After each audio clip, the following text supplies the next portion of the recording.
嘿，你有沒有發現，身邊好多開混動車的朋友，3年左右就後悔了，可不是車壞了，而是後來才發現，當初選的那套混動系統跟自己的生活習慣根本不搭。等反應過來，錢都砸進去了，說啥都晚了。今天咱不虛的，直接把豐田、本田、現代這幾家拉出來，正面硬碰硬。咱們不聊虛的，就扒一扒他們真實的工程構造，算一算真實的用車成本。最重要的是，告訴你掏真金白银時，到底該看哪個數字。我會給你掰扯明白，誰在參數表上看着牛，誰在你自家車庫裡用着爽，以及為什麼這兩個答案可能差得10萬8千里。話不多說，開整。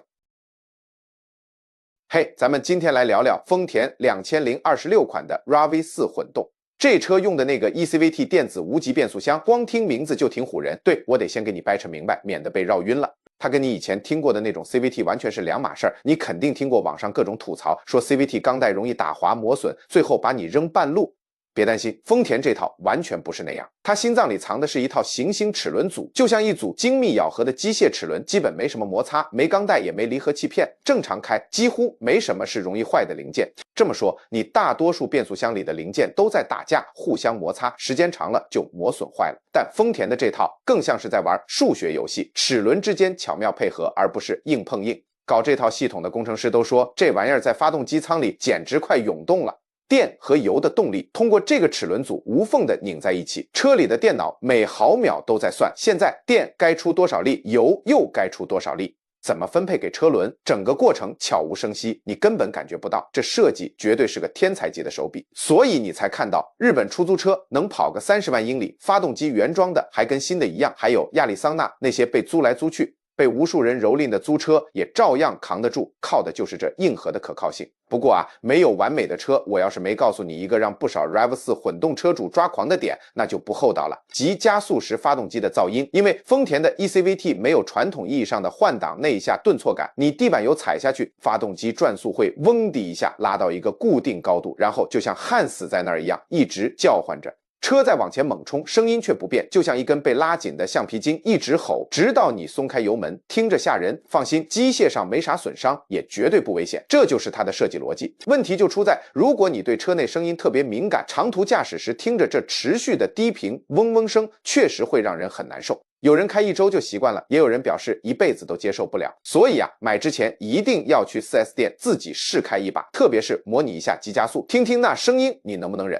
話說回來 ，RAV4 混動的可靠性那是真沒得黑。消費者報告年年把它評為同級最可靠的車，真實車主的數據也證明了，這車基本不會突然給你來個天價維修單，你買它就是為了省心，不用老惦記着車。油耗也同樣給力，官方說的綜合油耗大約是40英里每加侖，換算過來大概5.8升100公里。真實車主開下來基本都在37到39英里每加侖，官方和實際差距特別小。這在混動車裡可是相當難得的優點，它的4驅系統也值得一提。豐田在後軸單獨裝了一個小電機，跟前輪完全獨立，不用傳統的傳動軸，好處就是更輕更省油。下雨下雪天開起來也特別穩。對於咱們中西部東北那些冬天多雪的地方，或者西北太平洋常下雨的州，這可不是吹牛，是真能派上用場的。後備箱空間呢，常規狀態下有37.5立方英尺，後排座椅放倒能擴展到69立方英尺。作為一台緊湊型 SUV， 這空間算合格，但不算頂尖。後排坐2個成年人很舒服，短途擠3個也行。高個子的人可能會覺得頭頂有點緊，不過問題不大。科技方面，2026款總算跟上時代了，換上了豐田最新的車機系統，屏幕更大，也支持無線 CarPlay 和 Android Auto， 而且標配了 TSS 智行安全套裝。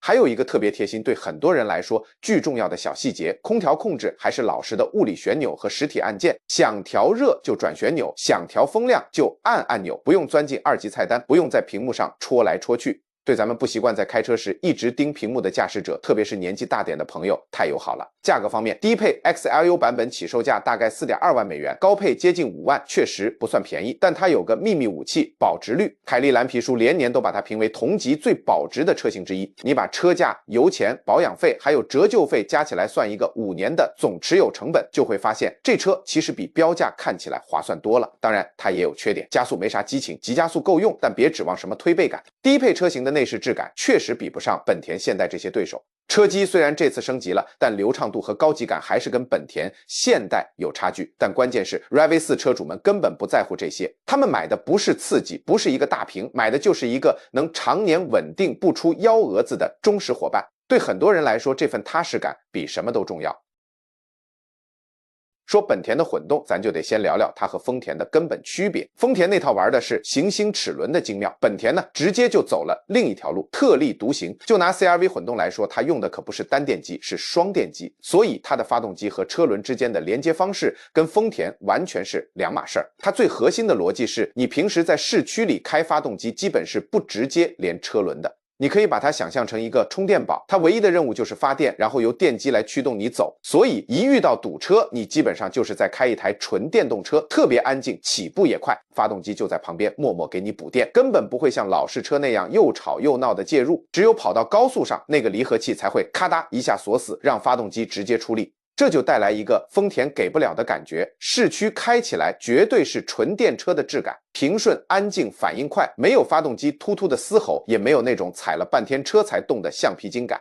天天堵車通勤的朋友，這種差別你第一天開就能明顯感覺到，油耗也特別牛。市區大概能跑到40 mpg 百公里約 5.9 升，高速是34 mpg 百公里約 6.9 升，綜合下來37 mpg 百公里約 6.3 升，這成績市區油耗特別扎實。為啥？因為它雙電機回收能量的效率高啊。但高速油耗可能比 RAV4 稍低一點，因為這套系統本來就是為堵車路況優化的，不是專門跑高速的。動力方面，它用了個 2.0L 的發動機，加上2個電機，系統綜合功率有204馬力。紙面數據跟 iV4 差不多，但開起來完全倆感覺。因為電機的扭矩來得快，沒有發動機那種遲鈍感，所以低速的時候感覺更衝，反應更直接。本田在低速行駛的質感上確實下足了功夫。如果你大部分時間都在城市裡開，車速也基本在45英里約72公里以內，那 CR-V 混動開着真的會比 RAV4 更爽。不過咱得把醜話說在前頭，有個問題評論區老車主提了，就是噴油嘴。不是所有車都中招，但確實有一批車出現過問題，比如缸內積碳、進氣門積碳、噴油嘴提前壞掉。本田沒搞大範圍召回，發生率也沒到泛濫的程度，但這事兒確實存在，各大車主論壇和評測網站都能找到案例。所以如果你要買 CR-V 混動，我建議你在6萬到7萬英里，約 9.6 萬到 11.2 萬公里的時候，提前做一次噴油嘴的保養，就當是買個安心，省得以後大修，到時候措手不及。還有一個很多評測不怎麼提，但對你可能挺重要的事兒，備胎。好幾個版本的 CR-V 直接就把備胎給取消了，只給你一瓶補胎液和一個電動充氣泵。胎面扎了還能湊合開到修理廠，但要是胎壁扎了，那補胎液就完全沒用了，你只能叫拖車。這玩意兒對住在鄉下或者經常跑長途遠離市區的朋友來說，真不是小事兒，是安全隱患。所以下單前一定得問清楚，你買的那個版本到底有沒有備胎。當然 CR-V 混動優點也很突出，空間是真的大，後排的後備箱比 RAV4 能裝，後排腿部空間也更寬敞，長途坐人舒服多了。本田的空間規劃能力確實沒得說，科技配置也夠用，9英寸大屏，系統流暢，還標配了無線 CarPlay 和本田的安全套件 Honda Sensing。但有個小毛病不太爽，它把好多物理按鍵都取消了，改成了觸摸屏。比如想調個空調溫度、音量，就得去點屏幕，開車的時候有點分心。你要是習慣開車忙操作空調，那試駕的時候一定要重點體驗一下這個。最後聊聊價格和成本，起售價大概4.2萬美元，頂配 Touring 版要到5.1萬美元。如果你每天通勤堵車多，那它的性價比確實不錯，但持有成本有2點你得掂量掂量。可靠性，它的雙電機結構比豐田的行星齒輪要複雜一些，雖然比上一代可靠多了，但豐田那套系統已經打磨了10幾年，數據更穩定。保值率這一點很現實 ，CR-V 混動的保值率確實不如 RAV4， 大概3年會比 RAV4 低個5%到8%，5年開下來差的可就是幾千美元的真金白銀了。哎，這個車是你們一直在群裡評論區裡點名讓我加上的，說實話也是我自己最沒想到的一款，居然這麼香。它就是現代途勝和勝達的混動版本。說到混動，大家腦子裡可能全是豐田、本田那套，但現代這次玩了個完全不一樣的思路。你想想，豐田、本田要麼用那種平順但有點肉的 CVT， 要麼就是用前後2個電機串起來幹活。現代偏不，它用的是一套我們工程師口中的並聯混動。1.6T 渦輪增壓發動機加 6AT 傳統變速箱加一個啟動發電用的電機，聽明白了嗎？核心就是發動機和電機可以一起出力，直接驅動車輪，而不是讓電機老老實實當個發電機，或者把發動機和車輪完全分開，這直接導致了開起來的感受完全不一樣。它有一台真正的有檔位感的自動變速箱，不是 CVT 那種模擬出來的。你踩下油門，你能清晰地感覺到它在換擋，有勁兒，有節奏。所以說，如果你是開慣了傳統燃油車，總覺得 CVT 要麼乾吼不動，要麼換擋聲音怪怪的，那现代这套混动開起來，真的就跟你以前開的車感覺一樣，自然跟手不別扭。而且 1.6T 發動機的低轉扭矩特別棒，起步那一下勁兒特別足，比 Air V4 和 CR-V 那種自吸發動機的肉感強太多了，整個開起來感覺更運動，油門踩多少有多少，特別跟腳。如果你是那種特別在乎開車質感，喜歡人車合一感覺的人，那现代在這方面真的給到了一個新高度。